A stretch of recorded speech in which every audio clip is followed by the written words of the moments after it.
Today for the Associate, I'm going to give a big shout out to Addie, Lewis Klein, Gabby Berger, who couldn't be here, and Linda Hurwitz, part of the Associated, and the Jewish Connection Network.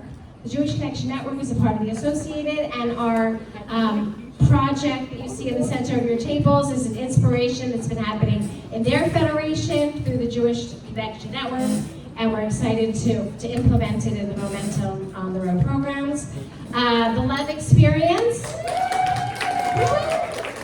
and there's women here who went on our Unity mission. You'll hear about that more. So Adrienne's going to review a lot of our materials, but I would encourage all of you, make sure you take the time to look into your folders, and especially, I've heard from a few of you, maybe you got this on a text, you weren't getting our emails, make sure you've opted in everywhere, and to your own organizations and also to the Momentum things. A big thank you to our community leaders who really make this happen. For this event, for all of the Momentum events, for being our partners in impacting the Jewish communities worldwide. Don't forget BZD. Okay. Don't forget. BZD. Yeah. Yes, BZD. I'm so sorry. I wrote it at the top, and then I was reading it. Thanks to Heather, the community leader from BZD, the Baltimore Zionist Movement, and joining us here today. So I'm going to introduce to you, we asked two people to come up and share their experience, how in partnership and in their communities they are impacting, making an impact. And I'm happy to introduce Mandy Miller from Beth Tefillah, who went as a participant on Momentum trip and now is going to be a community leader for Beth Tefillah. Awesome. Thank you. Good afternoon, everyone. I had the privilege of participating in Ed Chaim's Fall 2022 Momentum trip with some of my sisters that are here. I had been to Israel many times as a teen, studied in Israel as a college student, and staffed several Israel missions as a young professional. That said, it had been 17 years since I had been to Israel, and this experience was very much the first time I had been to Israel as a mother. Thank you, Alana, for saying yes to me. Going to Israel as a mom gave me a new lens with which to view Israel. The lens of the Israeli moms who were going through the experience with us, sharing their stories as the mother of Israeli soldiers. Last fall, well before October 7th, I had admiration and respect for these brave mothers who believed that it was their children's responsibility to protect and defend our country. This admiration and respect is even stronger today, and I know shared by all of us, as we pray for our beloved country to heal from the atrocities it has faced, pray for our soldiers to have the strength and fortitude to fight for peace, and for the hostages to be returned safely. I knew in the fall of 22, when we heard the incredible Aliyah stories from the Israeli moms who literally picked up their entire families from their comfortable lives to fulfill their dream of living in Israel, that Israel truly was a miracle. Israel is a miracle, and please God, may Israel always be a miracle for our people. In the last session, we learned about Hineni and the importance of knowing our life's purpose. I'm so very blessed to live my life's purpose professionally as the advancement director of Beth Tefillah School and Congregation. Those who know me know that I am passionate about Jewish community and Jewish education. Since October 7th, I feel even more privileged to be at BT, surrounded by those who have also been deeply affected and forever changed by this moment in our Jewish history. How very lucky I am to work every day, making sure that our students and our families are educated, informed, and prepared to know who they are as Jews, and are equipped to defend their right, our right, to a Jewish homeland. After my own personal experience on Momentum with Ed Chaim, it became clear to me that Beth Tefillah should consider becoming a partner organization for Momentum. As we explore how to make this happen, I'm so excited to know the potential impact this experience will have on so many other moms. One of the most important takeaways I have from my Momentum experience is to cherish the role that we have as mothers to be the lighthouses for our families, shedding light for others to glow. May we all keep our flame strong and have the strength and love to light the way for others.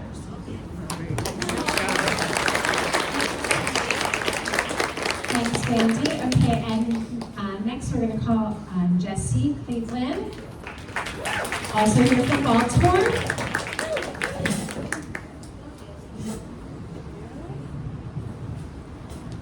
Hi. So, first of all, my Momentum sisters will tell you I cry all the time, so I'm going to do my best. But if you haven't cried yet this morning, we're going to do it together. And second of all, I'm a very planning person. And on Friday, Melissa called me and said, if you could just listen to what Adrienne has to say and then kind of respond from your heart to that. And so since Friday morning, my palms have been sweating. So I'm going to speak from the heart now. I'm like, let's write this down, let's practice 20 times.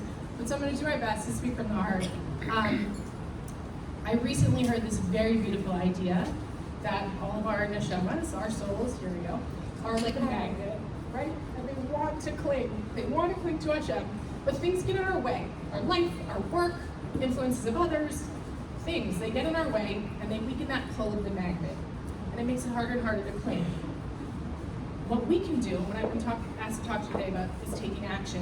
What we can do is take action to make that pull of our magnet stronger. A lot of us have done so many things the last couple months. I'm sure we've all given the money that we can give. We've written letters. We have called our politicians. We've done so many things, and we have to do those things, and we have to continue doing them. But what we really have control of, and what really strengthens the pull of that magnet, is mitzvahs. And that's what we have control of no matter what's going on in the world, no matter what's going on outside our homes. Mitzvahs are something that we can always do. And as Adrienne said so beautifully, and as we know, as women, our mitzvahs are the most powerful, the most important. We are the ones. We are the warriors. It's our DNA. I love that so much, I wrote it down. It's our DNA. We're warriors. We make the changes. We are the strongest women on the planet. And so what you should do today is pick a mitzvah. It can be anything. You can light candles. You can make challah. You can write letters. It can be anything. And don't commit to it forever. Commitment is a terrible idea. Do it once, try once, and the next day try it again. My husband and I are doing this every day. We're just trying, never committing. But pick something and do it once, and then keep trying to do it. And you will find that when you pick that mitzvah, and when you take that mitzvah out into your life, you will immediately feel that pull get stronger. A lot of us felt it after October 7th. A lot of us woke up on October 8th and went, whoa, what is this? What is this feeling? All of a sudden I feel like I have to join a shul, or go to services, or be more Jewish outwardly. And yes, some people hid in the bushes, but most of us didn't. I haven't seen very many hiding in the bushes. So that pull, you feel it, you know it's there. And the way that you can make it stronger, the way that you can connect more directly, is pick a mitzvah and go do it. That's your action. Keep calling your politicians, for sure. Yeah. Keep writing letters to our soldiers. Keep sending the money you can send. But coming to Momentum, staying connected to your partner organizations, knowing that when you want to take action, you have resources to do it through things like Alana and Itzayim, through Momentum. We always have resources. I've never, since 2019, questioned where to look when I want to make a change in my life or when I want to be impactful. I always know what my resources are. And so you guys all have that resource. We all have it here today. You have that magnet. It's your neshama, it's your soul. So pick a mitzvah, simple, easy, something that fits in your life, that doesn't burden you, that doesn't make your family feel like, what is she doing? And then start doing it and just try to do as much as you can. If you miss a day, miss it, it's fine. But pick your mitzvah, leave here today. That's the action you take, and that's how we do this together. Thanks so much, Jesse. Okay, so now we're gonna, they both springboard us off to Adrienne joining us again and taking action. Thanks, everyone. Is it just me, or did Jesse's dress look so nice against the green wall? Did anyone else notice that? It was like the whole thing was art directed. Number one. Number two, who else has onion breath? Do not get too close to me. All I could say is if this was a scratch and sniff microphone, you guys would be dead. Before I get into this reframing of what it is that we're doing now for the afternoon part of us, our work, I just want to tell you that I had some very interesting conversations at some of the tables. But I also had a conversation standing up at the back when I was eating, not eating. And, there's a lot of concern as mothers, we have to recognize that as we are about to take action, we intuit that the place to take action first is in our families. That's the momentum way, right? First the mother impacts the family, and then the family makes changes, and it changes the community, and then the community changes, and it changes the world. Except if you have kids over a certain age, that can be inverted. Because with a lot of young people, older teenagers, and certainly college-age kids, my experience has been that things do not actually improve with conversation. On the contrary. Everything we try, am I right? Everything we try and tell them is get out of my face, and you're wrong. And it is as though in their attempt to differentiate and separate from us, it's like they say, if that's the way you think, I'm not going there. And the Torah tells us not to speak where you won't be heard. And so my experience now, and I was mentioning this to somebody earlier, particularly because as a woman who's a Jewish educator, who's raised my children with passion for Israel, who both my kids after high school spend a gap year in Israel, some of the stuff I listen to that comes out of one of my kids' mouths makes me want to run to the bathroom and throw up. I have to be honest. And if it's happening in my house, it's not like I don't have the language skills. That we have to face is that what's happening in the outside world, whether it's in the colleges or on social media, or just in their attempt to be different than us, you have to recognize that at a certain point, it's not productive. I have people call me every day bawling. My son is doing this, my daughter is living with this one is doing that, and I'm like, take a flipping number. You think not? What about me? And it's something that I've learned, and I'm going to suggest strongly that you do. When you have small children, it's a different deal, but once your kids are at a certain age, the best thing you can do is be the change you want to see. Role modeling is the way to do it. You behave, act, speak up, and activate in the way you would like to see your children do. Do not assume that they will follow your lead. On the contrary, often they will dafka, as they say in Israel. How do you say dafka in English? Intent in spite. But it doesn't mean that you are off the hook for modeling it. So while we may not be able to impact or affect change in the same way as we could when our kids were, say, under 14, your activation now not only shows them and models for them what you believe in and what you expect, because that's not, as I said, going to improve with conversation, that's considered nagging, but also you are modeling for them that growth and activism has no shelf life, and that mommy can be just as big of an activist as the lunatic in campus who, is telling me that I'm murdering babies. And it means that you, more than ever, if your children are older, have an obligation to make yourself apparent, visually apparent. Let them know what you're doing, not by telling them to do it, not by saying, I'm so upset, I can't believe you feel this way, and we sent you to day school, and look at the money we spent on tuition. It doesn't matter. Be the change you wish to see. And I promise you, it may not happen in your time, but it will happen, because human beings return to the familiar, even when they claim to not like the familiar. And your children will return to the way of you in due time, when they are no longer just trying to show you that they're not you. And I promise you, because I've got one over 30 now, and I'm starting to see changes. Anyway, my blessing to all of you is that you don't eat your young. Get through the teenage years, and especially the college years. Which brings me to what I wanted to talk about as I set up this framing for what we're going to do next. You will see here a statement that used to hang proudly on the office wall of Ruth Bader Ginsburg. This is one of the most famous texts that Jewish lawyers and then people in the legal system have used and co-opted, if you will. It says, Tzedek, Tzedek, Tirdof. Justice, justice, you shall pursue. So if I can have the next slide. One of the things you'll notice is that the word tzedek, I'm sure you're familiar with it. It sounds like tzedakah, right? Tzedakah isn't charity. Charity comes from the Latin word of caritas, which means your heart is moved to do. Righteousness implies it doesn't matter what your heart feels like. If there's a need, you fill it. The difference between charity and tzedakah is the difference between being emotionally driven and being obligated. And Judaism is, without a question, a system less of rights and more of obligations. And we could use a whole lot more obligations in this world, clearly. So tzedek means righteousness or justice. It means doing the right thing, okay? That's what tzedakah is. You're given 10% of your after-tax dollars because it's the right thing to do.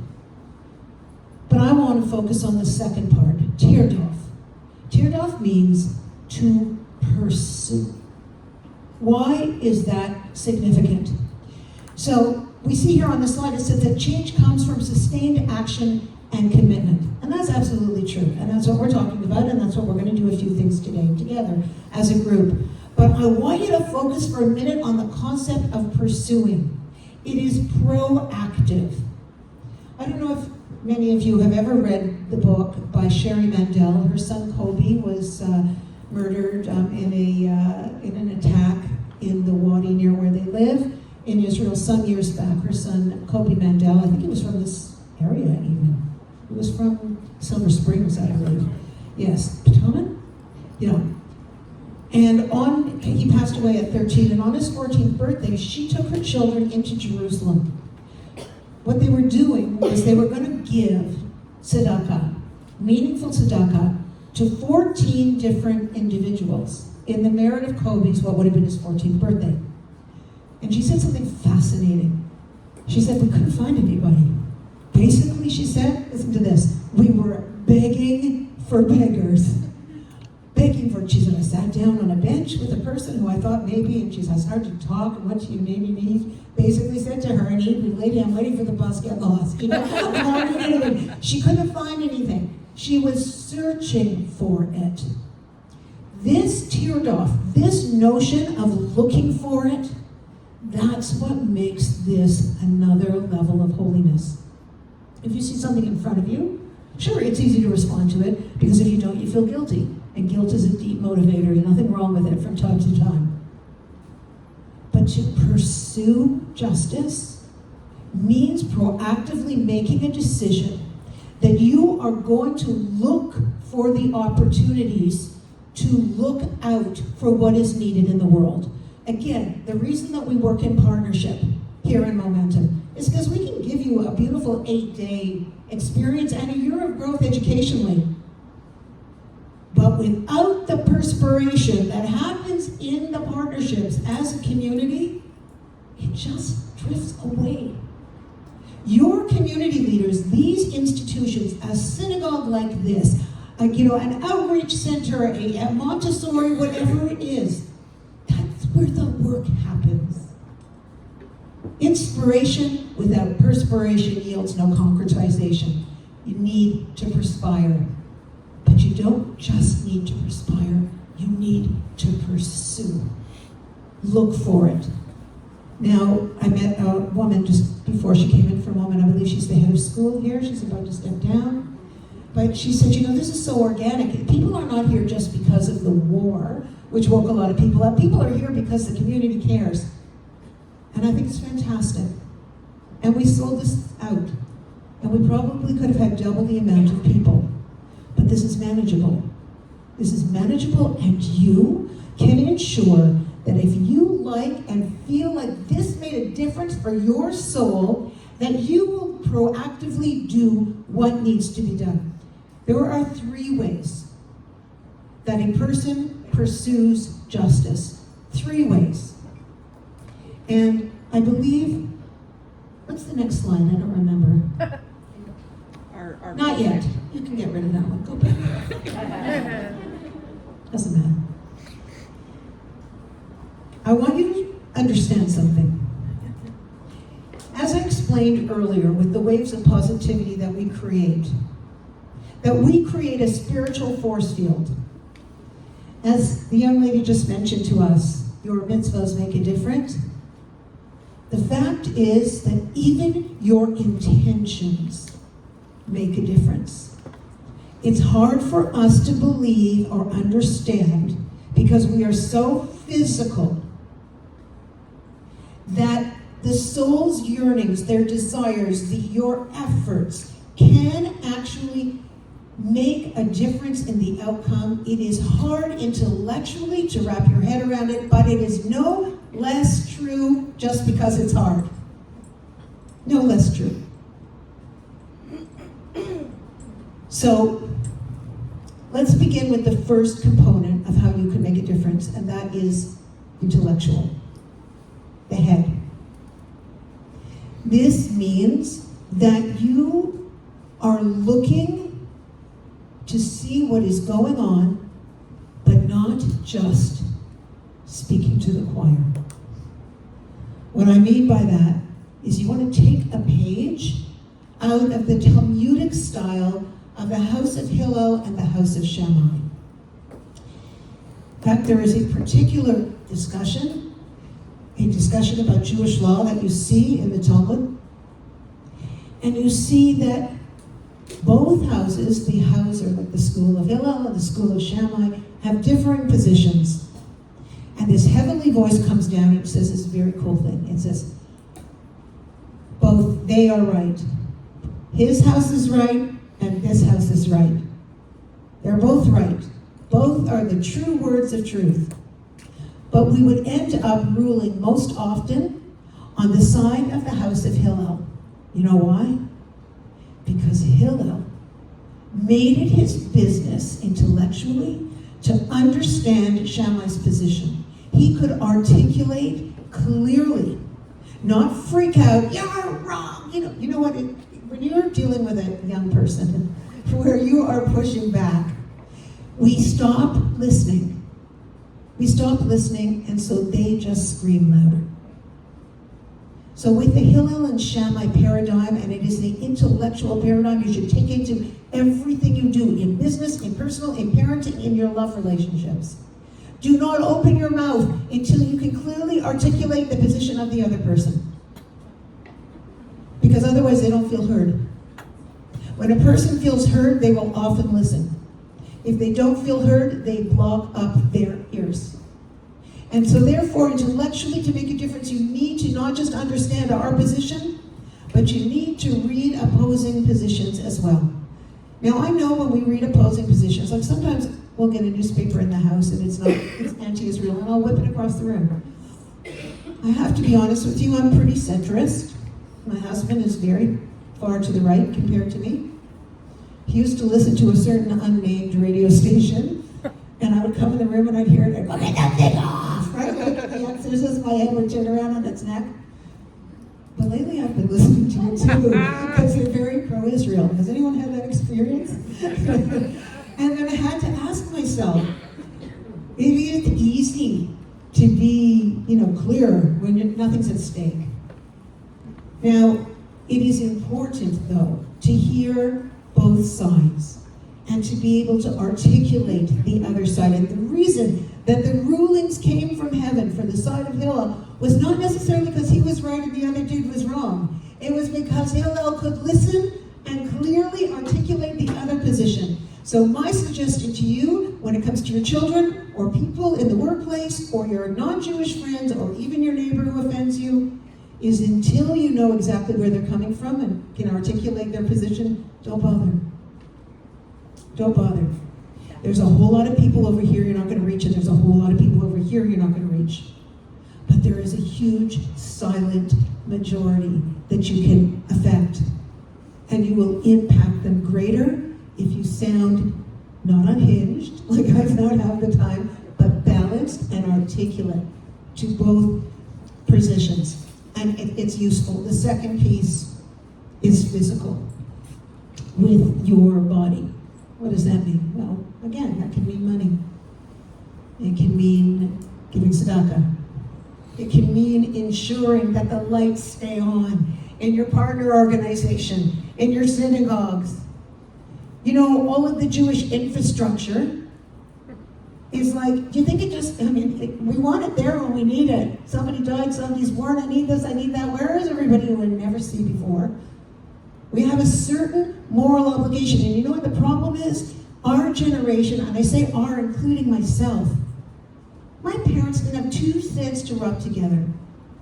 But, they belonged to a burial society, and they made sure that they gave their dues to this and this and this, because they knew what life looked like without a community.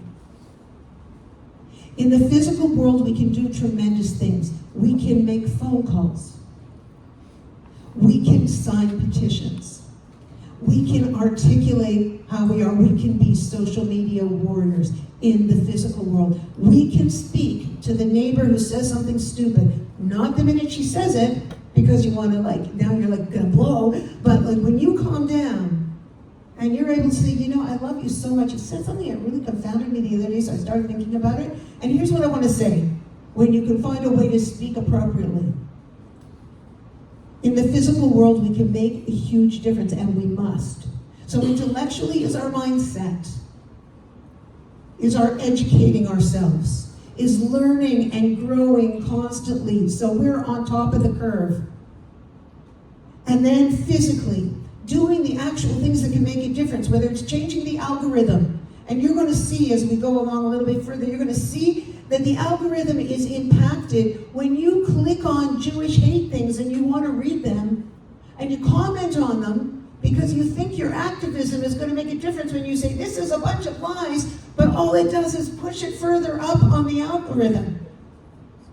So you need to know about how those physical things work, and we have a ton of that.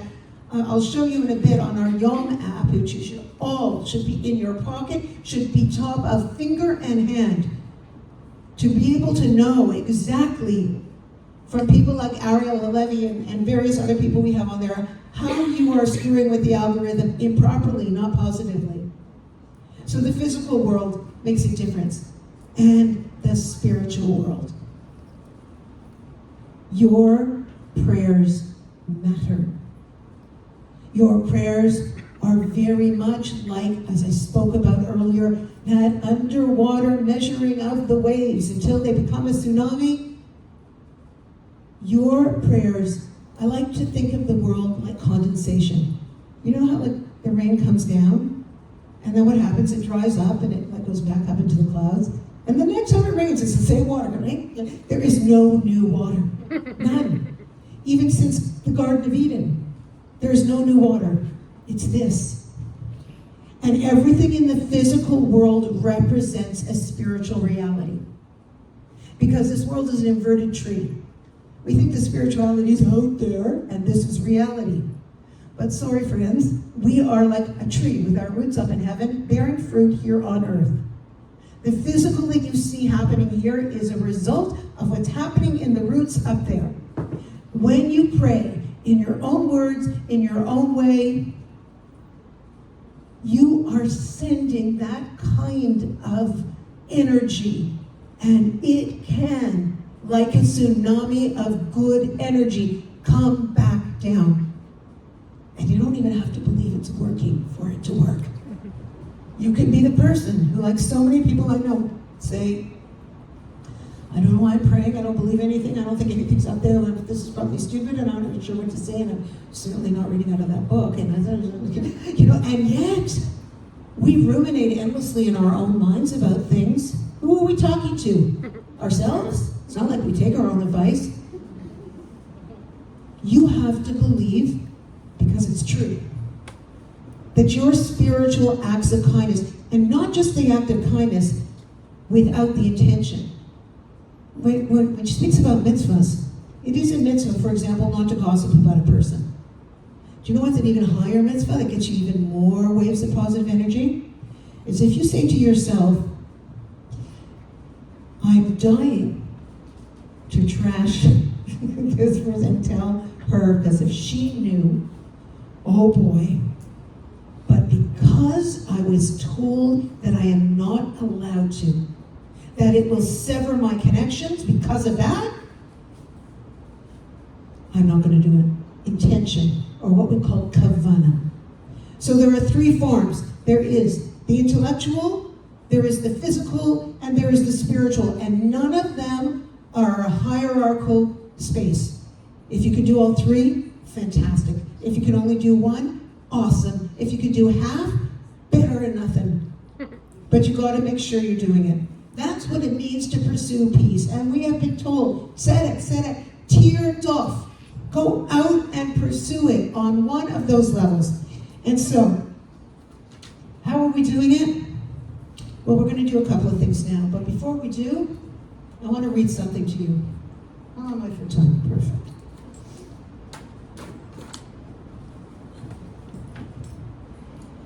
In a moment, I'm going to give you some activating tools, things that you're going to do, and we're going to do it as a cohort, as a group, because that will force the energy even higher.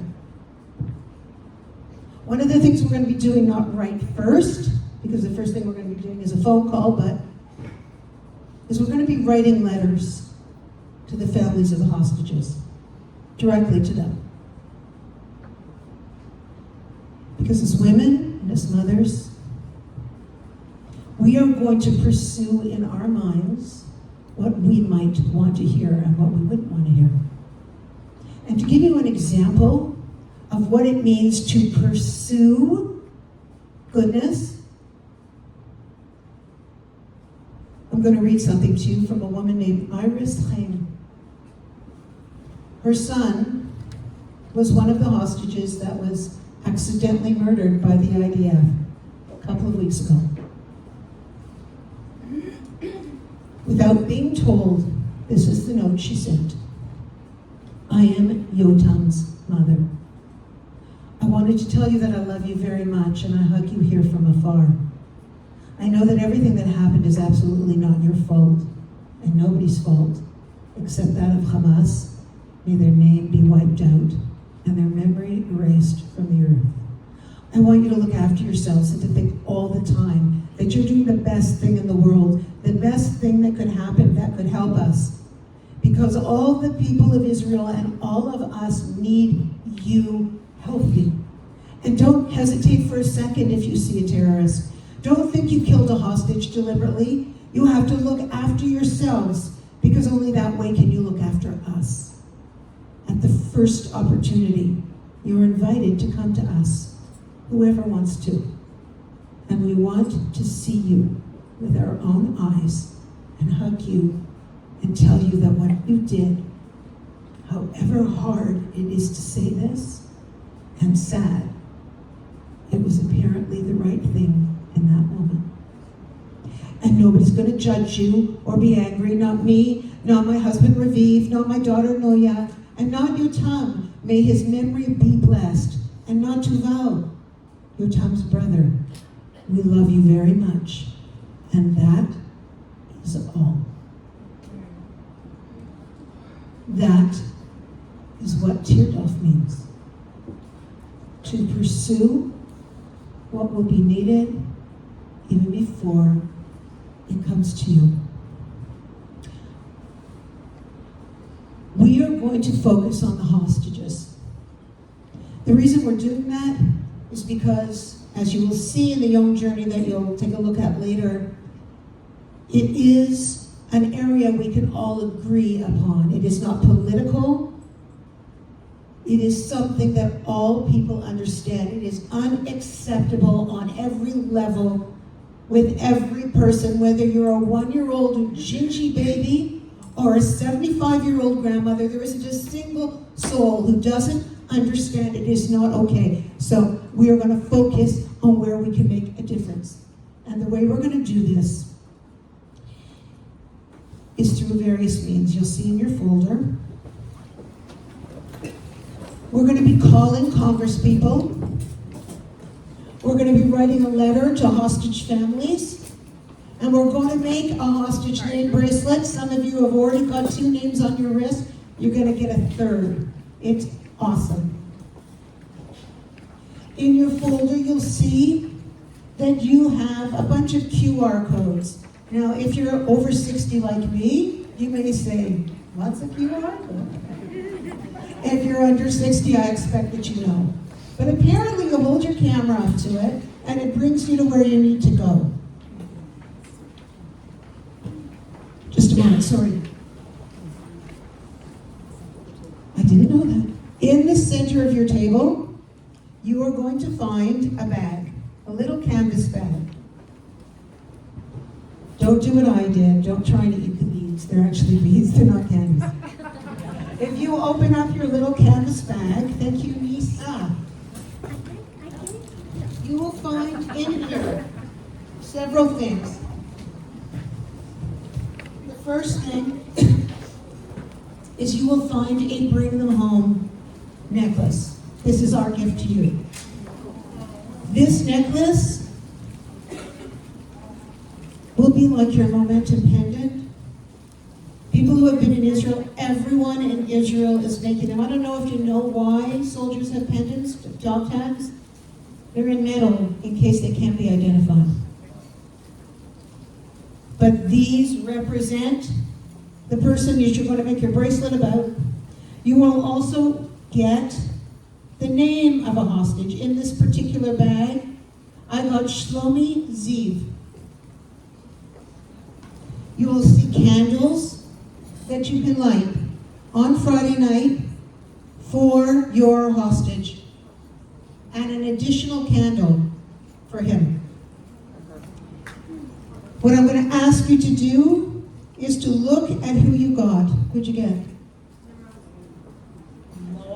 Mordecai, Yana, and Samuina. Okay. Yeah.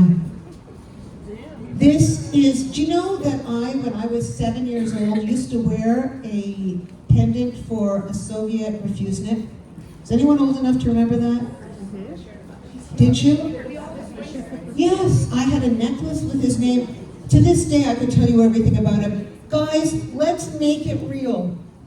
This is my point. Stalin made his name be erased. Look at the Russian girl's head goes up right away. right away. She's talking about Stalin. Said an amazing thing from such a vile person. You know what he said? He said, a single death is a tragedy. 1 million deaths are a statistic. Do you know what that means?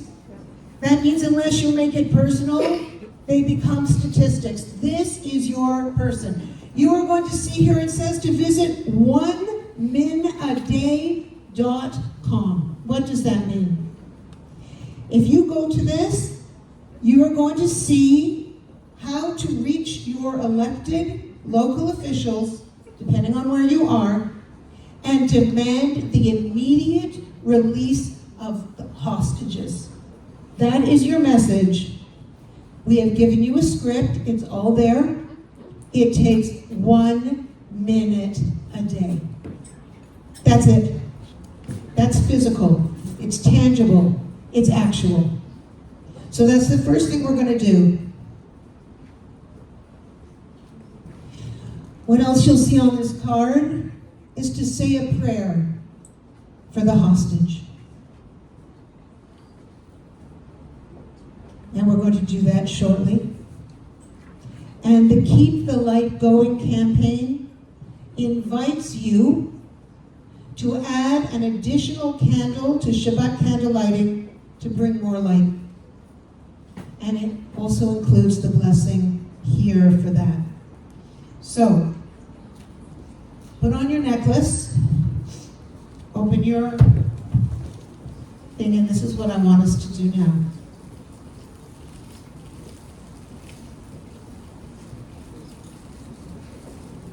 Just so you know, that one of the greatest mitzvahs in the Torah is the redeeming of a hostage. When we redeem a hostage, and not just a physical hostage, but when you redeem a human being who is far away from their serenity, from love, from community, that is also a form of redeeming a hostage. You'll look at your hostage card, you'll make a bracelet, and we're going to call. So I believe we are beginning with the calls. You have oneminaday.com up there. I ask you, open up your phones, and let's begin with that right now. Let's try not to talk other than what we're doing, because it's going to be quite a cacophony of voices making those phone calls. No matter how anxious it might make you, 1 minute. and you've done something physical. Be right back with you.